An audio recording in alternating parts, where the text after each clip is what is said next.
Good morning.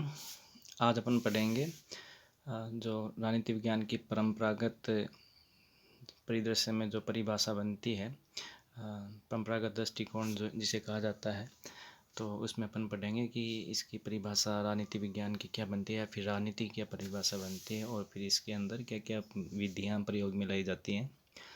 तो शुरुआत अरस्तु और प्लेटो से जो मानी जाती है, जो यूनान के अंदर जो राजनीतिक विचारक थे शुरुआती, तो वहाँ से राजनीति विज्ञान की छोटी मोटी परिभाषाएं अपने को देखने को मिलती हैं। मुख्य रूप से अगर अपन देखें तो राजनीति विज्ञान की जो परंपरागत परिभाषा है, परंपरागत को पहले अपन जान लेंगे। परंपरागत का तात्पर्य है जो परंपरा से चला आ रहा है, और परंपरा का अपने को पता है कि एक इतिहास होता है। तो जो इतिहास में इसकी जो परिभाषा रही है पूर्व काल से, जो अपने को देखने को मिलती है इसके शुरुआती, तो वो परिभाषा वर्तमान तक उसकी परंपरागत कहलाती है। मुख्यतः अपन देखेंगे अपने जो भी समाज विज्ञान है, जो मनुष्य से जुड़े हुए हैं, अपने जो भी अपना इतिहास रहा है, तो उसमें जो आधुनिक युग कहलाता है वो औद्योगिक क्रांति के बाद ही कहलाता है। यानी औद्योगिक क्रांति के बाद में जो तकनीकी और वैज्ञानिक जो विकास हुए थे, उसके बाद में मनुष्य का जो समाज है वो काफ़ी हद तक उसमें सामाजिक परंपराएं और उनके विचार और जो भी रहन सहन की शैली में परिवर्तन आया था। तो ये इसके बाद के जो भी परिवर्तन हैं वो सब आधुनिक कहलाते हैं। तो उससे पहले की जो भी परिभाषाएं या जो भी प्रविधियाँ चलती हैं किसी भी विषय में, वो परंपरागत में ही शामिल की जाती हैं। तो परंपरागत जो राजनीति विज्ञान विषय है उसकी विभिन्न परिभाषाएं विद्वानों द्वारा प्रस्तुत की गई हैं, और मुख्यतः जो भी इन सब को सम्मिलित करते हैं, सब जो वैज्ञानिकों की परिभाषाओं, तो तीन चीज़ें उभर के आती हैं कि राजनीति विज्ञान केवल राज्य का अध्ययन है, और दूसरी जो उभर के आती है राजनीति विज्ञान सरकार का अध्ययन है, और तीसरी जो उभर के आती है राजनीति विज्ञान राज्य और सरकार दोनों के अध्ययन के रूप में। तो ये अपन तीनों देखेंगे। पहला बिंदु अपन देखते हैं राज्य के अध्ययन के रूप में। तो राजनीति विज्ञान राज्य का अध्ययन है। राज्य का अध्ययन कैसे? जो ये माना जाता है कि राजनीति एक किसी राज्य है, यानी जो राज्य बनता है, राज्य की आगे अपन पढ़ेंगे राज्य कैसे बनता है, पर अभी शॉर्ट रूप में बताऊं तो राज्य चार चीज़ों से मिलके बनता है, जिसमें एक टेरिटरी होती है, एक यानी भूमि का हिस्सा होता है जो ज़रूरी होता है, दूसरा उसके अंदर नागरिक या जो लोग होने चाहिए, तीसरा उसके अंदर एक सरकार होनी चाहिए जो उन लोगों के ऊपर कानून नियम बनाने वाली संस्था के रूप में करती है कार्य, और चौथा जो है कि ये जो राज्य है या जो एरिया है इसकी सरकार संप्रभु होनी चाहिए, यानी उसके पास ऐसी शक्ति होनी चाहिए कि दूसरे किसी भी राज्य का कंट्रोल उस एरिया में ना हो। जब ये चारों चीज़ें मिल जाती हैं तब एक राज्य का निर्माण होता है। तो मुख्यतः परंपरागत जो भी परिभाषाएं थी उसमें राजनीति का तात्पर्य था कि जो इसका मुख्य विषय है राजनीति का, वो राज्य है, उस राज्य कई संस्थाओं का अध्ययन करना ही राजनीति विज्ञान के अंदर शामिल किया जाता है।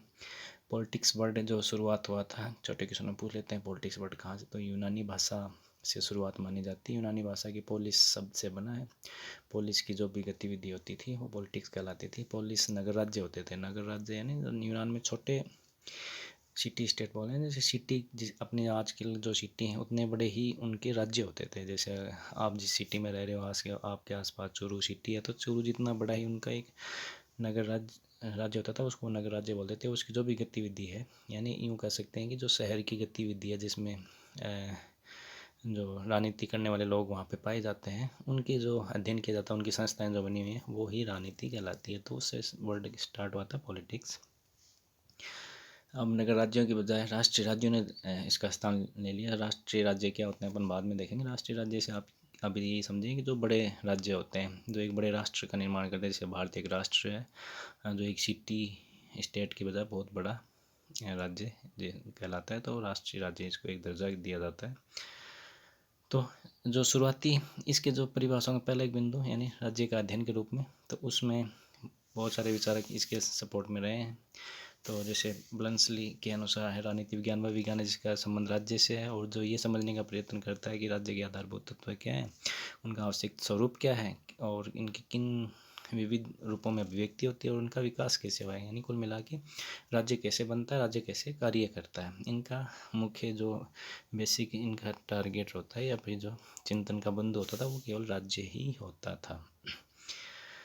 अब अपन दूसरे बिंदु में देखेंगे राजनीतिक विज्ञान सरकार का अध्ययन, यानी जो दूसरा जो ग्रुप है राजनीतिक विचारकों का, जो ये मानता है कि राज्य की राज्य की का अध्ययन करके राजनीति को नहीं जान सकते। क्यों ऐसा क्यों मानते हैं? वो मानते हैं कि राज्य एक अमूर्त संस्था है ना, जो ये वर्ड दिया हुआ है अमूर्त संस्था है। और अमूर्त पहले अपन समझेंगे। अमूर्त यानी मूर्त यानी जो अपने सामने मौजूद है जीवित रूप में, वो जीवित नहीं है, यानी एक निर्जीव संस्था है।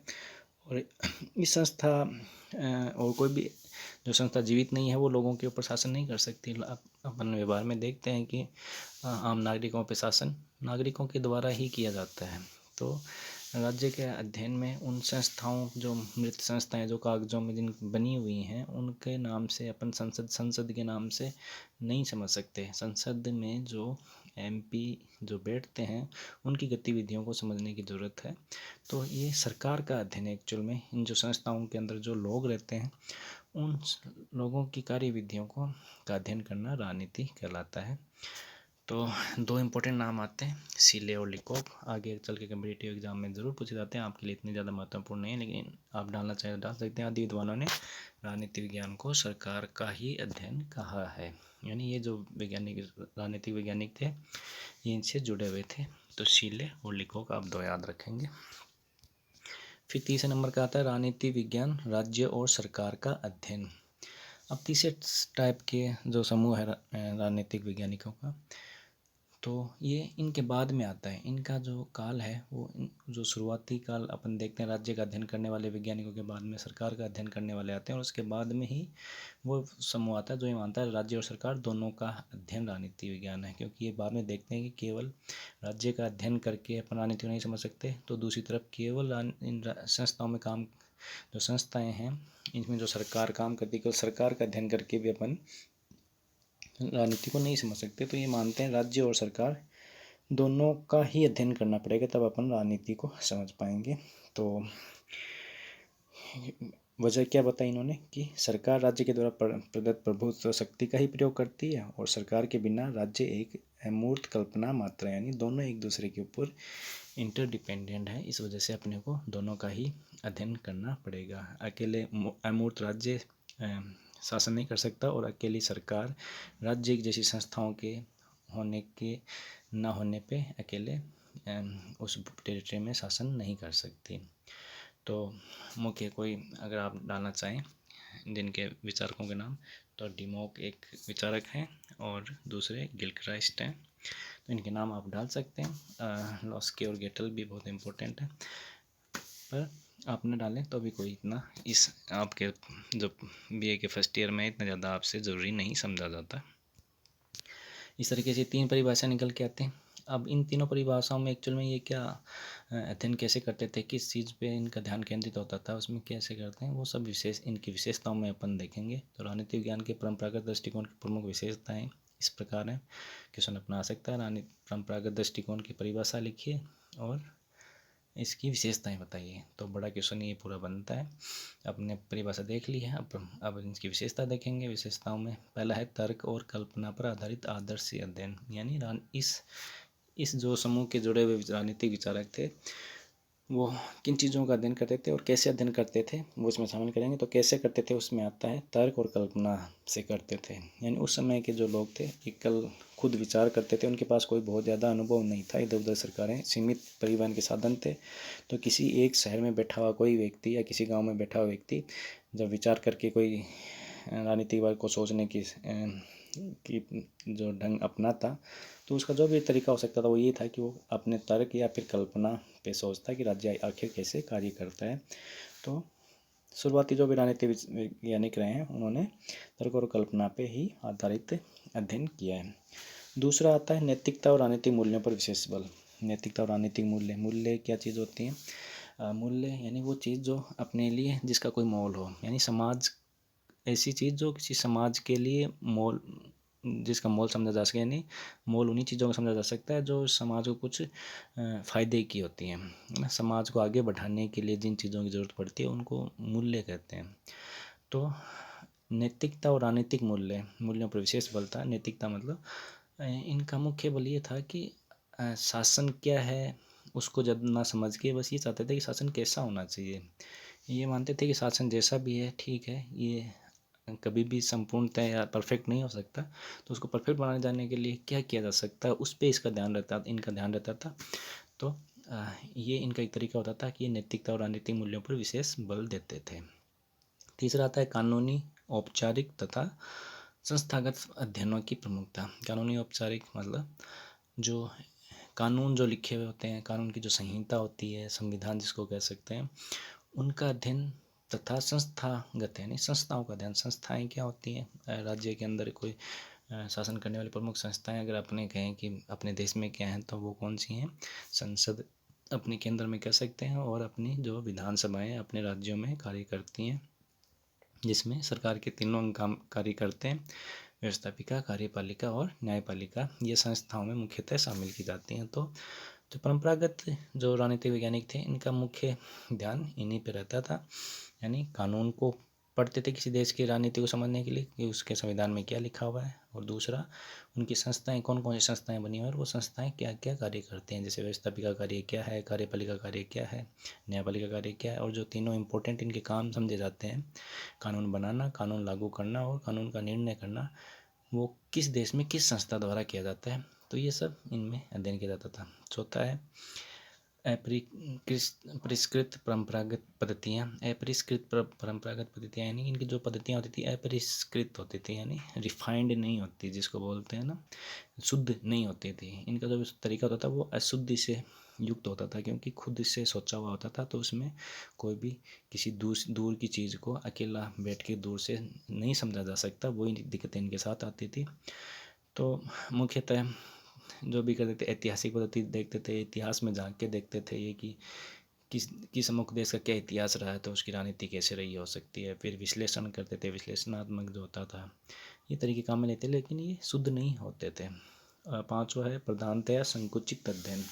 संकुचित अध्ययन यानी एक जगह पे केंद्रित होता था, तो वो एक जगह पे इनका ध्यान कहाँ था, इसको जो समझने वाले इस दृष्टिकोण से जो देखते थे वो मुख्यतः यूरोप के देशों और अमेरिकी राज्य व्यवस्था को ही समझने का प्रयास करते थे। इस दृष्टिकोण से उनका ध्यान केवल वहीं पे थे, सारे थिंकर भी उसी समय के वहीं पे ज़्यादा पाए गए थे। तो केवल उस एरिया को समझते थे और उस एरिया को समझ के पूरे विश्व में यूँ सिद्धांत बनाते थे कि इसी तरीके से पूरे विश्व में शासन किया जाता है, लेकिन ऐसा सही नहीं हो सकता, क्योंकि हर एरिया का क्षेत्र का अलग अलग जो कंडीशन होती है उनके अकॉर्डिंग अलग अलग शासन के प्रकार रहे हो सकते हैं।